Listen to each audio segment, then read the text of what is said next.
August 1990, Italian Parliament, Rome. Giulio Andreotti stood at the podium, his hands gripping the edges as he prepared to reveal a secret that had been buried for 45 years.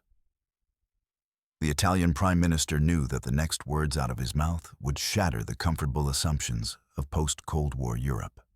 In a locked vault beneath NATO headquarters in Belgium, file cabinets contained the names of thousands of civilians, shopkeepers, teachers, mechanics, policemen, who had lived double lives. These ordinary citizens were part of a clandestine army, trained in sabotage and guerrilla warfare, armed with weapons hidden in mountains and forests across Western Europe. They were never supposed to be exposed. They were never supposed to act unless Soviet tanks rolled west. "I can confirm," Andreotti began, his voice steady but heavy, "that a structure of information, response, and safeguard in the case of armed attack on our country had existed since the end of World War II. He paused, letting the weight settle. In intelligence circles, it had a name. Gladio, the sword. But Gladio was just the Italian branch. Similar networks existed in every NATO country, from Norway to Turkey, each waiting for an invasion that never came. What Andreotti didn't say, what he couldn't yet know, was that these secret armies hadn't always waited patiently. Some had evolved beyond their original mission, their activities bleeding into domestic politics, terrorism, and coups. The sword meant to defend democracy had in some hands cut into it. The concept seemed perfectly rational to the men who conceived it in 1948. Europe lay in ruins, its cities still pocked with bomb craters, its economies shattered. The Red Army stood at the Elbe River, 175 divisions strong, while Western forces were demobilizing at catastrophic speed. The grim arithmetic was inescapable. If Stalin ordered his tanks west, conventional NATO forces would be overwhelmed in days, perhaps hours. The Rhine would be crossed before the Pentagon could finish a secure phone call to SHAEF headquarters. "The stark fact," wrote British intelligence officer Stuart Menzies in a classified memorandum to Prime Minister Clement Attlee in January 1948, "is that we cannot stop a Soviet advance by conventional means. We can only slow it and ensure that occupation does not mean submission. The solution, brutal in its simplicity, was to prepare for defeat in advance, to create underground resistance networks that would activate only after Soviet conquest." The American perspective was shaped by recent experience. The OSS, precursor to the CIA, had successfully organized resistance movements in occupied France, Italy, and the Balkans during World War II. Colonel Frank Wisner, who would later head the CIA's Office of Policy Coordination, had witnessed partisan effectiveness firsthand in Romania and Yugoslavia. "A few hundred trained saboteurs," Wisner argued in a 1948 briefing, "can tie down tens of thousands of occupation troops. They can make governance impossible, intelligence unreliable, and logistics a nightmare." The initial vision was defensive and even noble. These networks, eventually code-named stay-behind operations, would hide weapons caches, establish communication protocols, and recruit trustworthy citizens who would only reveal themselves after invasion. They would blow up railway bridges, assassinate Soviet commissars, spread anti-communist propaganda, and serve as the eyes and ears for NATO intelligence operating from Britain or North America. Winston Churchill, speaking to a closed session of NATO military planners in 1949, captured the strategic thinking. "We must prepare for the worst while hoping for the best. If darkness falls across the continent once more, we must ensure that lights remain burning in the underground." The metaphor was fitting. These networks would literally operate underground, in basements, tunnels, and hidden forest bases. The Italian approach was typical. The Carabinieri and Italian military intelligence began recruiting anti-communist veterans in 1949, many of them former partisans who had fought the Nazis. General Giovanni De Lorenzo, who would later command Italian military intelligence, SIFAR, explained the selection criteria. We sought men who had proven their courage and their commitment to freedom, men who understood that sometimes democracy must defend itself through undemocratic means. By 1952, the CIA estimated that stay-behind networks across NATO countries included roughly 15,000 trained operatives, with access to hundreds of weapons caches containing everything from plastic explosives to radio transmitters to suicide pills. The operations were strictly compartmentalized. Many operatives knew only their immediate handler and had no idea similar networks existed across Europe. The secrecy was absolute. Even most NATO defense ministers were kept in the dark. The roots of Operation Gladio and its sibling networks stretched back to the final days of World War II, when OSS officers and British SOE operatives faced an uncomfortable question. What happened to all the resistance infrastructure they'd built? The weapons caches, the safe houses, the radio networks, the trusted civilians who'd risked everything. Did these simply disappear when the Germans surrendered? The answer came swiftly. No, they would be repurposed. The enemy had changed, but the need for clandestine warfare had not. The operational blueprint was drafted in 1948 at a series of secret meetings between American, British, and Western European intelligence chiefs. The United States provided funding and training through the newly created CIA, while Britain's MI6 contributed its extensive experience with covert operations. The Italian service, SIFAR, would coordinate with France's SDECE, Belgium's SGR, the Netherlands' BVD, and West Germany's BND. Even neutral Switzerland and Sweden established stay-behind networks, reasoning that Soviet tanks would not respect neutrality any more than Hitler's had. CIA officer William Colby, who later became Director of Central Intelligence, helped establish the Italian network while stationed in Rome from 1953 to 1958. We worked with anyone who shared our anti-communist conviction, Colby wrote in his memoirs. We were not naive about these people.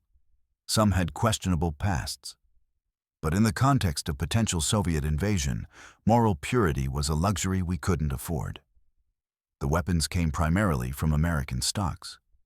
In Italy, over 138 arms caches were established between 1951 and 1972, hidden in caves, buried in remote forests, concealed in false walls of abandoned farmhouses. Each cache typically contained automatic weapons, plastic explosives, detonators, grenades, radio transmitters with NATO frequencies, encrypted code books, and several million lire in currency. Some included more specialized equipment, silenced pistols, night vision equipment, and even small amounts of gold for financing operations. Training was conducted at American military bases in Germany and at a secret NATO facility near Sardinia. Recruits, typically civilians with military backgrounds, would be told they were attending civil defense courses or alpine rescue training. Once isolated, they would learn tradecraft, dead drops, brush passes, sabotage techniques, how to build improvised explosives, how to identify and tail Soviet officers, how to establish cover identities. General Geraldo Serravalle, who commanded Gladio's military component from 1971 to 1974, described the training regimen. These men learned to live two lives. By day they were mechanics or clerks or policemen. By night, or in our training exercises, they became soldiers without uniforms. They understood that if war came, they might never see their families again. That activation meant probable death. The Belgian network, codenamed SDRA-8, followed a similar pattern. Luc Meis, a Belgian trade unionist recruited in 1960, later testified, "They told me I would be part of Belgium's last line of defense.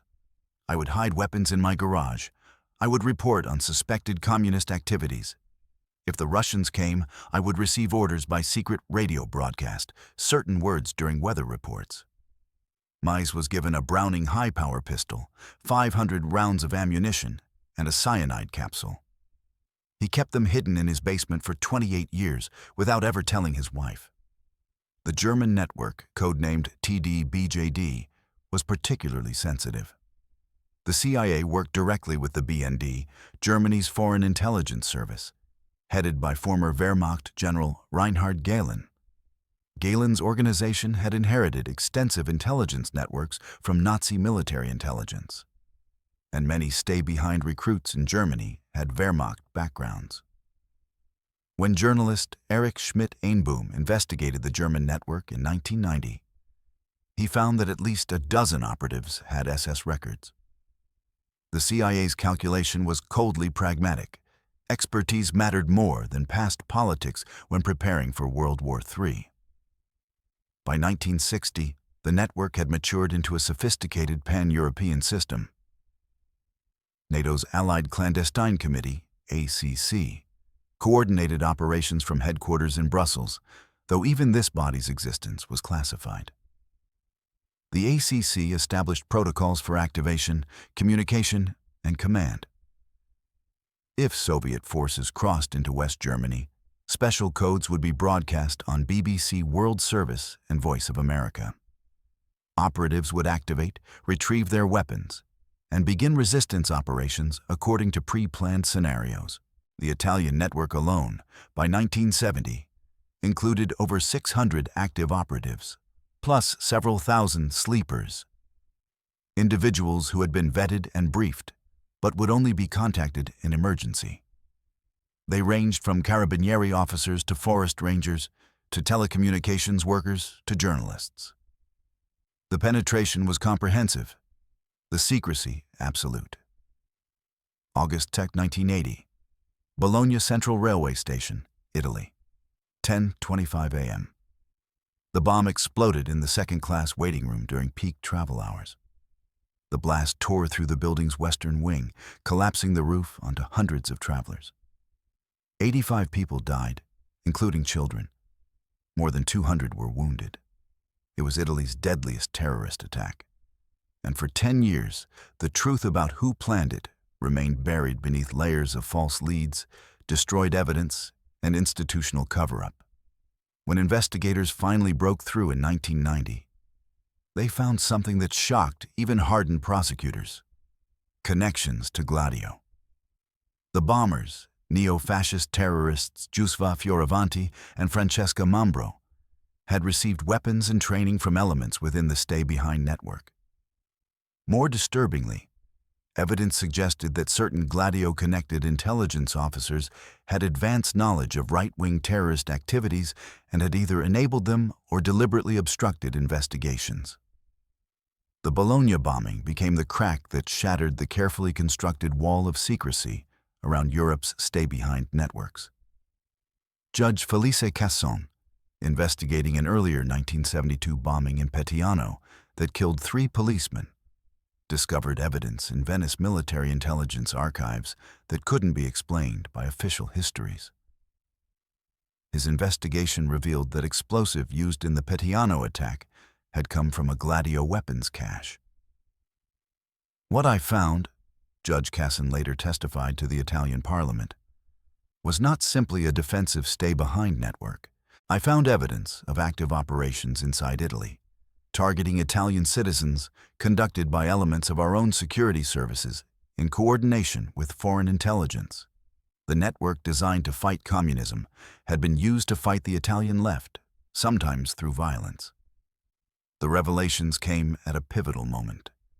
The Berlin Wall had fallen in November 1989. The Soviet threat, the original justification for these networks, was evaporating. Yet the stay-behind armies remained armed, trained, and operational. In Italy, investigators found that Gladio had evolved far beyond its original mission. General Vito Micelli, head of Italian military intelligence from 1970 to 1974, inadvertently confirmed this during his 1974 trial for conspiracy to overthrow the government. When asked why he hadn't informed Parliament about planned coup attempts, Micheli responded, "I couldn't inform Parliament because that structure was protected by NATO classification. I couldn't tell anyone because I would have had to reveal the existence of a classified NATO operation on Italian soil." The Belgian revelation came next. In November 1990, Belgian Defense Minister Guy Coem confirmed that Belgium had maintained a secret army called SDRA-8 throughout the Cold War.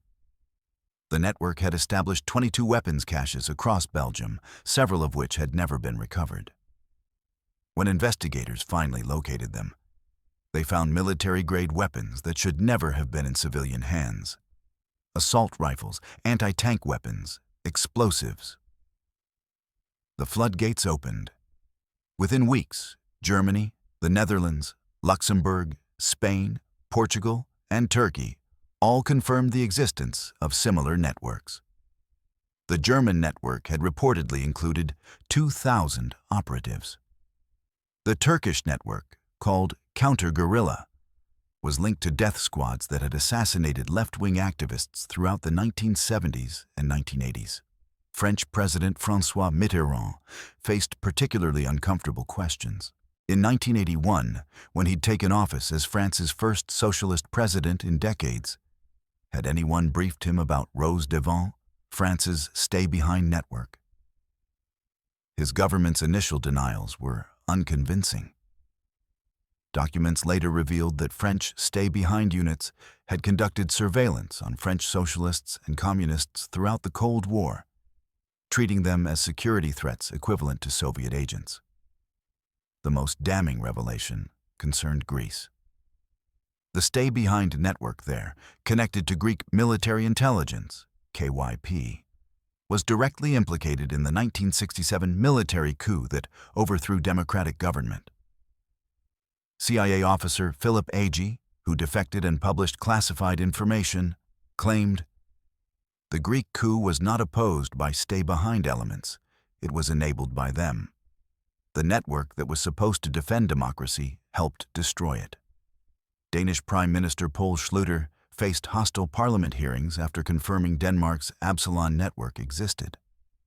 "We were told," one Danish parliament member shouted, "that we lived in a democracy. Now we learn that thousands of our citizens have been armed by foreign intelligence services, their activities hidden from elected representatives. This is not democracy. This is betrayal." By December 1990, the European Parliament demanded full investigation. Parliament member Falqui declared, "For over 40 years, these structures have escaped all democratic controls and have been run by the secret services in collaboration with NATO. The existence of these structures has been kept secret from parliaments in the countries concerned." The truth was more complex and more troubling than simple anti-Soviet preparation. In multiple countries, stay-behind networks had been used for surveillance of domestic left-wing parties and unions, infiltration of peace movements and anti-nuclear organizations, supporting right-wing military coups, Greece 1987, possibly Turkey 1980, conducting or covering up terrorist attacks blamed on leftists, strategy of tension, maintaining weapons caches that were sometimes accessed by terrorists, operating outside all democratic oversight or legal framework. The architect of Italy's stay-behind network, General Paolo Inzerilli, defended the operations in a 1990 interview. "We did what we believed necessary. We faced an existential threat. The Italian Communist Party in the 1970s had 2 million members and received funding from Moscow. If they had taken power democratically, would they have preserved democracy? We had to maintain capabilities to resist." But former Italian President Francesco Cossiga, who as Interior Minister in the 1970s had been briefed on Gladio, offered a more damning assessment. "I admit that some of these operations went too far. The line between defending democracy and undermining it became blurred. We created a structure that could not be controlled, accountable to no one, operating on the logic that the ends justified any means. The stay-behind networks evolved dramatically across 4 decades, shaped by changing Cold War dynamics, domestic politics, and the internal logic of secret operations that resist oversight. Phase 1. Pure preparation, 1948-1960. During the early Cold War, the networks functioned largely as designed. Operatives were recruited, trained, and prepared. Weapons were cached. Communication protocols were established. The Italian network conducted annual training exercises in Sardinia, where operatives practiced guerrilla warfare scenarios. The Belgian network tested its radio equipment quarterly. The German network maintained detailed maps of Soviet military installations in East Germany. The American commitment was substantial. CIA funding for European stay-behind operations reached approximately $20 million annually by 1955, over $200 million in current dollars. William Colby oversaw the Italian operations personally, meeting with key Gladio commanders in safe houses outside Rome. It was professional, controlled, and necessary, Colby wrote. We were preparing for a war we desperately hoped would never come. The Soviet Union, meanwhile, wasn't blind to these activities. KGB defector Oleg Gordievsky later revealed that Soviet intelligence had identified stay-behind networks in multiple NATO countries by the mid-1950s. We knew they existed, Gordievsky said in a 1995 interview. We knew generally what they were for, but we never managed to penetrate them successfully. The compartmentalization was too effective. Ironically, Moscow interpreted these networks as proof of NATO's offensive intentions, reinforcing Soviet paranoia about Western aggression. Phase 2. Mission Creep, 1960-1975. The transformation began subtly. In Italy, where the Communist Party, PCI, was Western Europe's largest, stay-behind elements began conducting domestic surveillance that had nothing to do with Soviet invasion. Gladio operatives monitored PCI meetings, photographed participants at left-wing demonstrations, and reported on Union activities. General De Lorenzo, commanding Italian military intelligence, maintained secret files on thousands of Italian citizens, journalists, politicians, activists, none of whom were foreign agents. In 1964, De Lorenzo reportedly prepared Piano Solo, a plan to arrest leftist politicians and establish military government if a left-wing coalition government formed. The plan was never executed, but its existence revealed how far the network had drifted from its original anti-invasion purpose. The Greek case was most dramatic. In April 1967, Greek military officers, many connected to the LOK stay-behind network, overthrew the democratic government hours before elections that leftist parties were expected to win. The coup leaders, led by Colonel George Papadopoulos, used LOK's command structure, weapons, and communication systems. CIA station chief in Athens, Jack Maury, cabled Washington. The coup was executed with precision that suggests prior planning and resources beyond what's typical for a spontaneous military takeover. The Greek junta would rule for 7 brutal years, torturing political prisoners and crushing civil liberties, all while remaining a NATO member. The stay-behind network designed to defend democracy had helped destroy it. NATO's official response was silence. Phase 3. The Strategy of Tension, 1969-1984. In Italy, a pattern of terrorist violence emerged that prosecutors would later term the strategy of tension, right-wing terrorist attacks designed to be blamed on leftists, creating public demand for authoritarian crackdown. The Piazza Fontana bombing in Milan, 1969, the Peteano bombing, 1972, and ultimately Bologna, 1980. All showed connections to elements within or adjacent to Gladio networks. The theory, articulated by neo-fascist terrorist Vincenzo Guerra after his 1984 arrest, was chilling. You had to attack civilians, the people, women, children, innocent people, unknown people far removed from any political game. The reason was quite simple: to force the Italian public to turn to the state to ask for greater security. This was the political logic behind the bombings. Guerra explicitly linked these operations to stay-behind structures. With the massacre of Peteano, and with all those that have followed, the knowledge should by now be clear that there existed a real live structure, occult and hidden, with the capacity of giving a strategic direction to these bombings. The extent of institutional involvement remains disputed. Were these rogue elements acting independently, or was there coordination with intelligence services? Judge Casson's investigation found documentary evidence that military intelligence had advanced knowledge of right-wing terrorist activities and deliberately misdirected investigations to protect sources. Explosive from Gladio catches appeared in terrorist operations. Gladio-trained operatives were involved in coup planning. Former Gladio member Aldo Giannulli testified, "There was a clear division between the operational side, the 600 or so men who trained for genuine resistance warfare, and what I would call the political side. Elements within intelligence that saw Gladio as a tool for domestic operations. The two sides overlapped, but weren't identical." Phase 4. Exposure and Reckoning, 1984-1991. The unraveling began with individual prosecutions that uncovered broader patterns. Guerra's confession in 1984 led to Judge Casson's investigation. Casson's discovery of classified documents in 1990 forced Prime Minister Andreotti's admission. Within months, networks across Europe were being exposed, investigated, and dismantled. The CIA's response was carefully calibrated.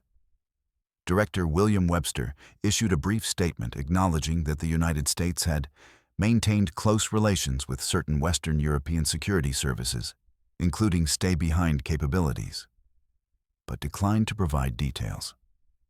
The agency's position was that these were legitimate defensive preparations that had been distorted by criminal elements operating outside official control. NATO issued its own statement through Secretary General Manfred Werner. NATO has never contemplated guerrilla or resistance activities in member countries. Any such activities were national programs, though information about them may have been shared through NATO channels. The denial was technically accurate, but fundamentally misleading. NATO's Clandestine Planning Committee had coordinated these networks since 1951. The Soviet response was predictable. Pravda ran headlines about NATO's secret army of terrorists. But by late 1990, with the Soviet Union clearly collapsing, these accusations carried little weight. The stay-behind scandal was ultimately a Western problem, revealing tensions between security and democracy that had nothing to do with Moscow. The climax came during 3 extraordinary days in November 1990, when the European Parliament convened hearings on Operation Gladio.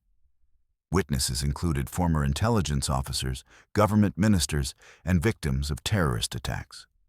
The testimony was devastating. Belgian Senator Roger Lallemant confronted defense officials. "For 40 years, you maintained a secret army on Belgian soil. You armed civilians without informing elected representatives. You coordinated with foreign intelligence services, essentially allowing them to operate freely in our country.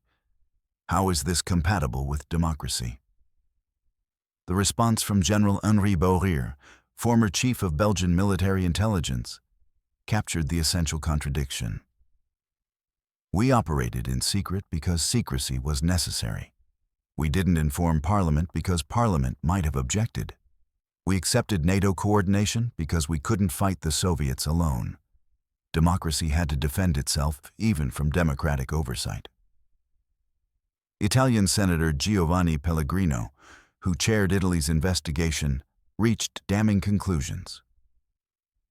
Gladio was conceived as insurance against Soviet invasion, but it became something else, a tool for intelligence services to maintain power beyond democratic control, to influence domestic politics, and in the worst cases, to enable terrorism. The statistical accounting was sobering.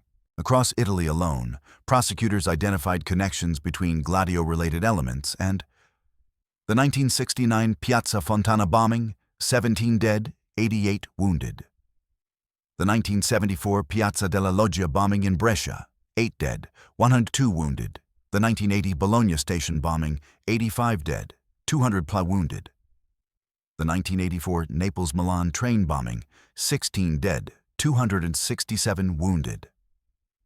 Not all these attacks were directly Gladio operations, but all showed connections to individuals or structures linked to stay-behind networks.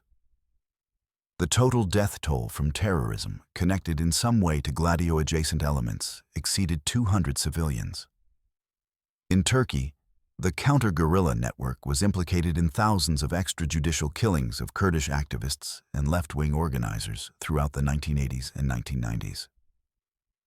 Former Turkish Prime Minister Bülent Ecevit admitted in 1990, "Yes, there is a secret organization within the armed forces, but it's a necessary organization. Unfortunately, Turkey is not a normal country." The international ramifications were profound. The scandal strengthened European skepticism of American intelligence operations and NATO's unaccountable structures. It validated decades of Soviet propaganda, claiming that NATO was fundamentally anti-democratic. It revealed that Western security services had indeed conducted operations that blurred the line between defending democracy and undermining it. Swiss historian Daniele Ganser, who conducted the most comprehensive investigation of stay-behind networks, concluded, "This was the largest covert operation in European history. Tens of thousands of operatives, billions in funding, activities spanning 4 decades, and complete secrecy maintained across 15 countries. The operational achievement was remarkable. The moral and democratic costs were incalculable." For former operatives, the exposure was personally devastating. Men who'd believed they were serving their countries as secret patriots were now portrayed as conspirators or terrorist enablers. Belgian operative Jean-Claude Monet, who'd maintained a weapons cache in his barn for 30 years, told reporters, "I thought I was defending freedom.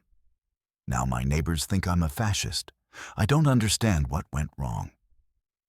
The weapons disposal itself became controversial. When Belgian authorities began recovering the 22 known caches, they found several had already been accessed. Weapons were missing. Had they been stolen? Used in crimes? Simply relocated? No one could say with certainty. By the end of 1991, with the Soviet Union dissolved and the Cold War officially over, NATO quietly dismantled what remained of the stay-behind networks. The weapons caches were recovered, mostly. The operatives were stood down, officially. The command structures were dissolved, supposedly. But the fundamental questions lingered. Had these secret armies ever been truly necessary? Had they defended democracy or compromised it? And most troubling, how many other classified operations existed, unknown even now, operating outside democratic accountability in the name of security? 25 years after Andreotti's confession, the historical verdict on Operation Gladio and its sibling networks remains contested and complex. The operational concept, preparing resistance networks before invasion, was militarily sound. Switzerland and Sweden, with their well-documented and democratically overseen stay-behind plans, demonstrated that such preparations could exist within legal frameworks. The NATO version failed not in execution, but in accountability. By operating completely outside democratic oversight, these networks created the conditions for abuse. The compartmentalization that made them secure also made them uncontrollable. The secrecy that protected operational security also enabled mission creep and sometimes criminality.